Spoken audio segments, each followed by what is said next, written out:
Salam sejahtera untuk semua kaum perempuan GPIB, juga semua sahabat GPIB yang turut menyaksikan tayangan ini di kanal YouTube Dewan PKP GPIB.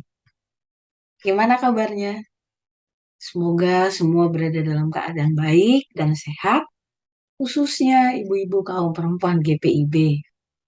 Kita berjumpa kembali dalam program Lamb and Light Dewan Persekutuan Kaum Perempuan GPIB.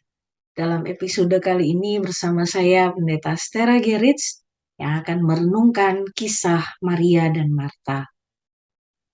Sebelum kita masuk dalam pembacaan Alkitab dan perenungannya, saya mengajak kita semua untuk berdoa.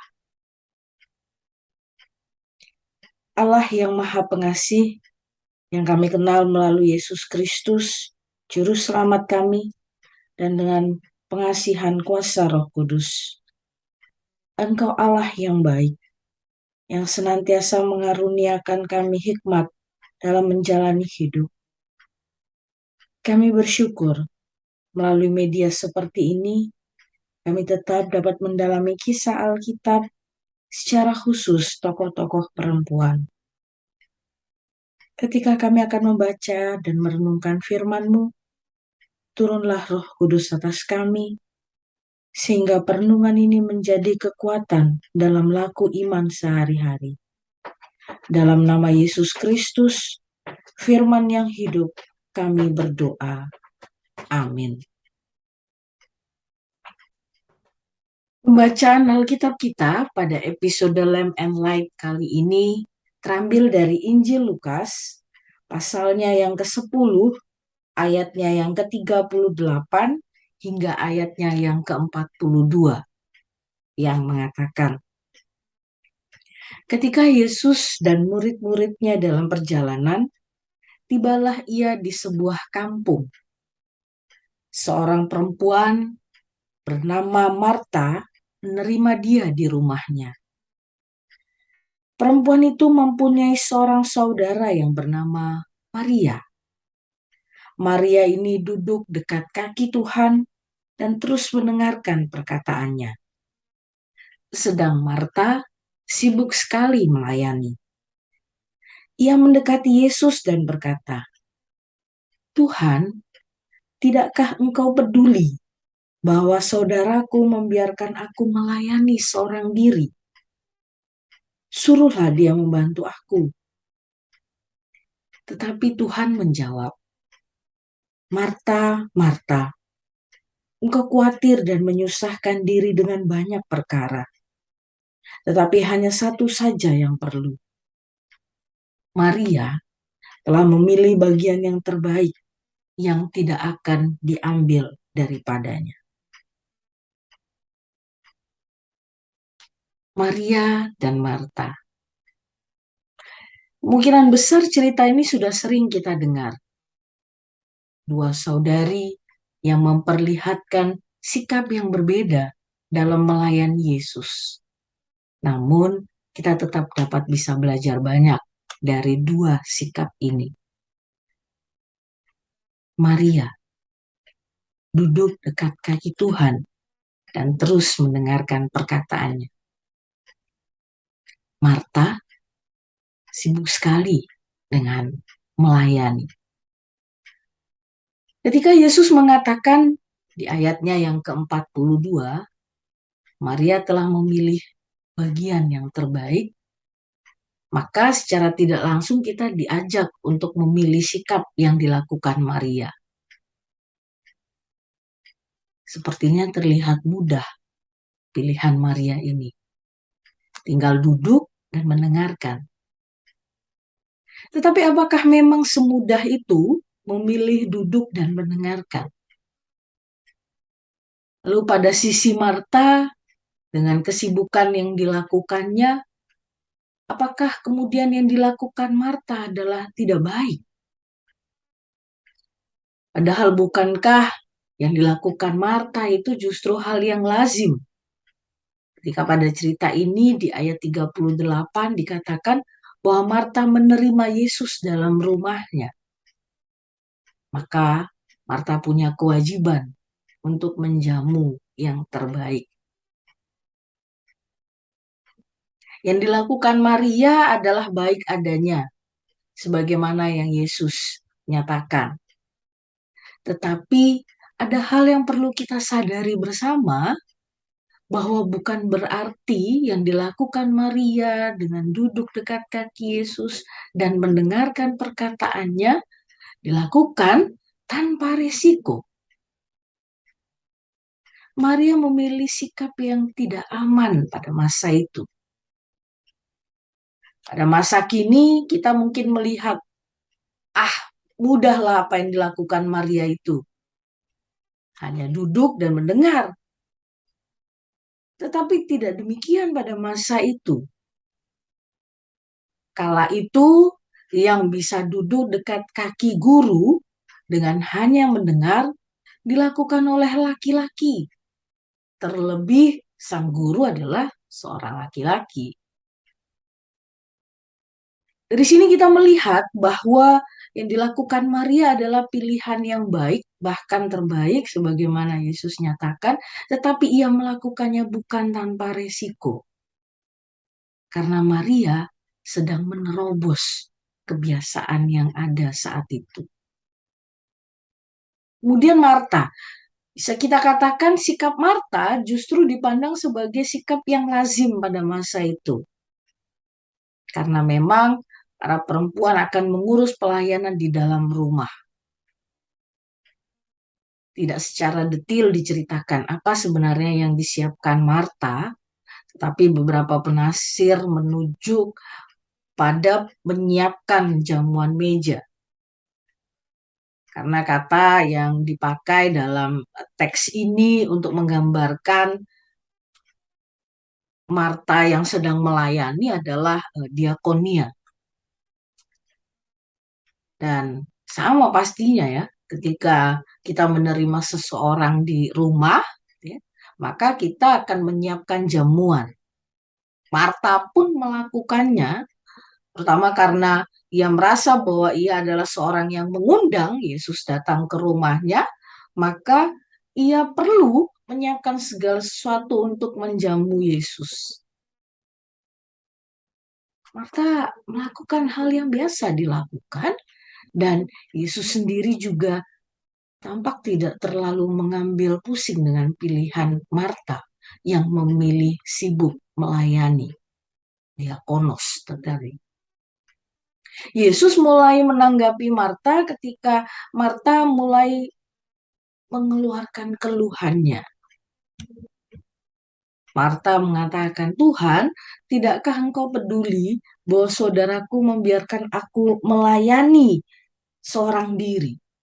Suruhlah dia membantu aku."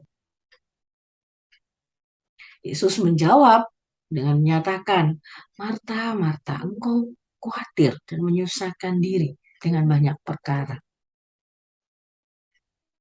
Ibu-ibu terkasih dan juga sahabat GPIB yang baik, sikap Yesus menjadi jelas.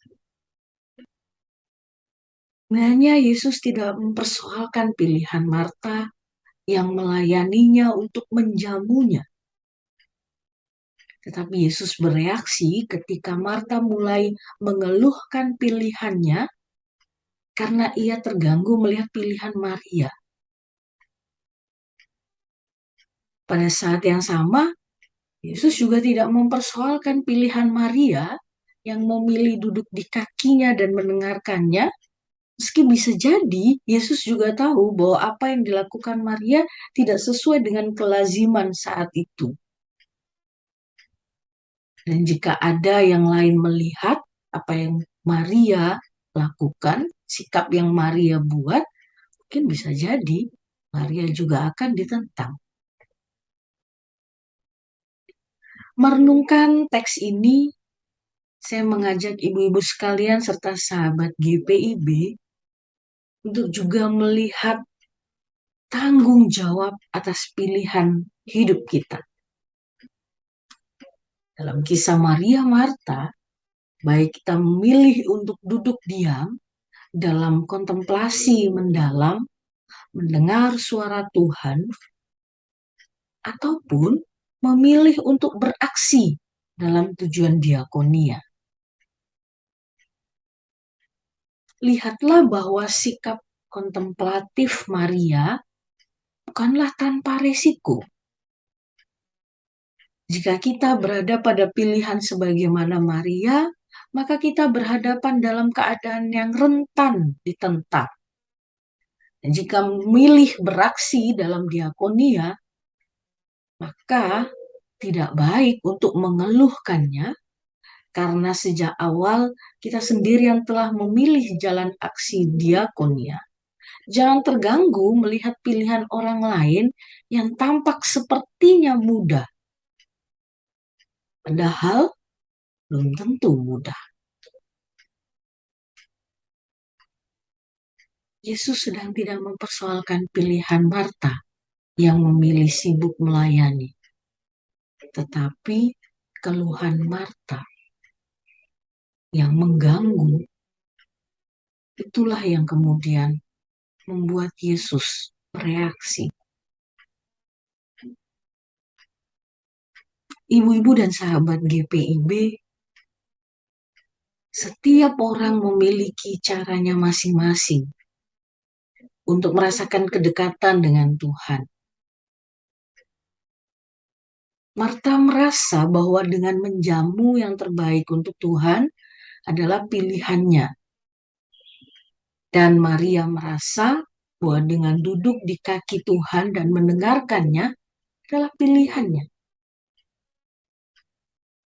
Ketika Maria digambarkan siap dengan segala konsekuensi yang akan diterimanya, maka mestinya Marta juga bersikap siap untuk sibuk tanpa harus terganggu dengan pilihan Maria.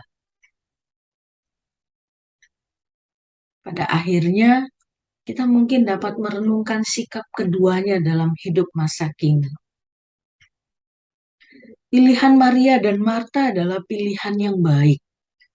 Meski kata Yesus, pilihan Maria adalah yang terbaik.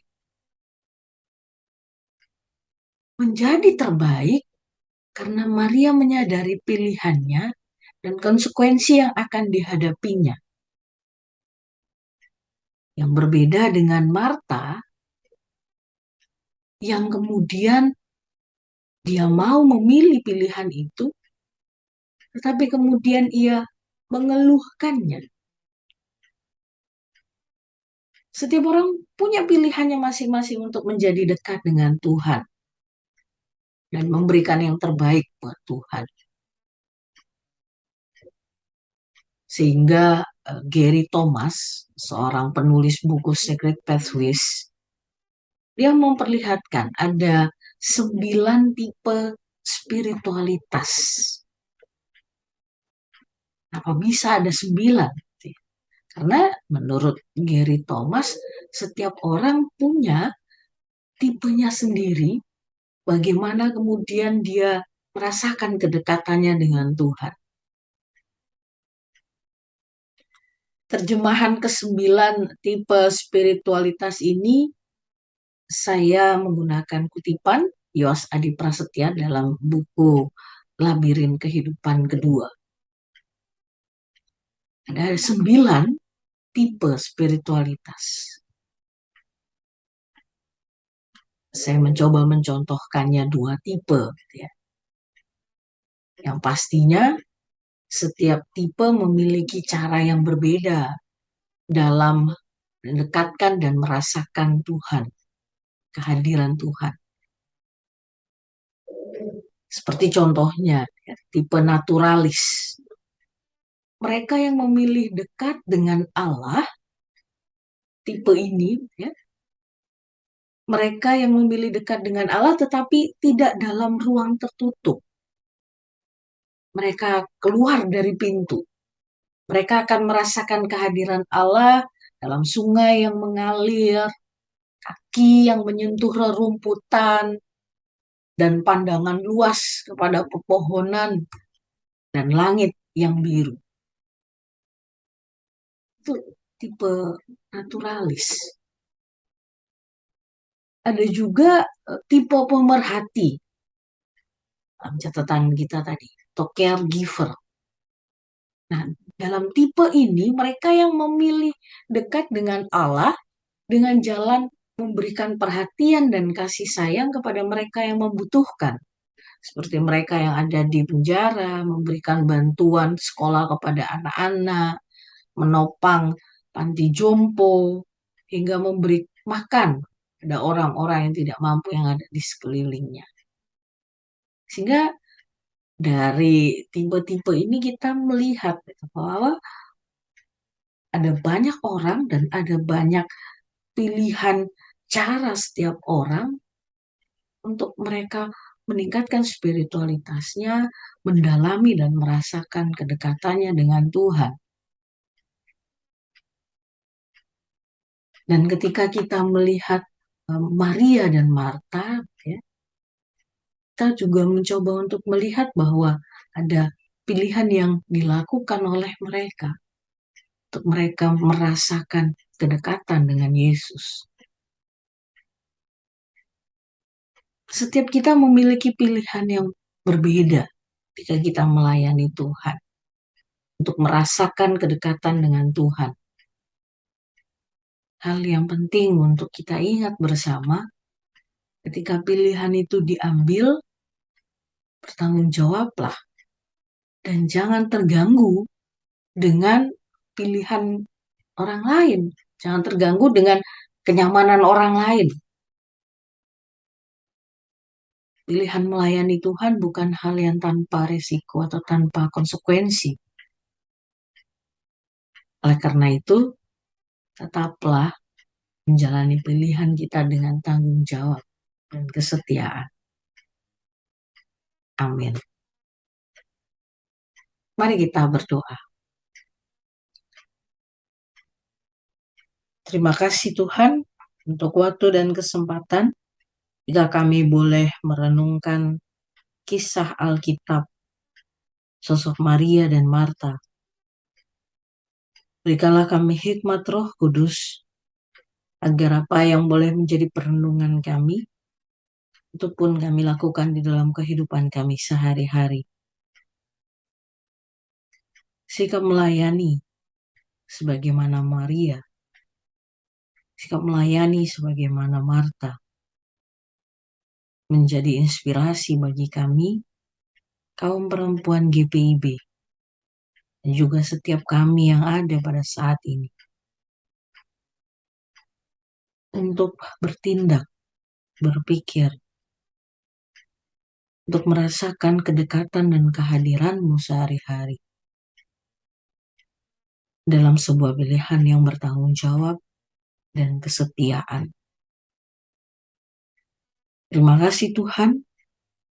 Kami yakin dan percaya bahwa perenungan ini menjadi berkat dalam kehidupan kami semua. Dalam nama Yesus Kristus, kami berdoa dan bersyukur. Amin.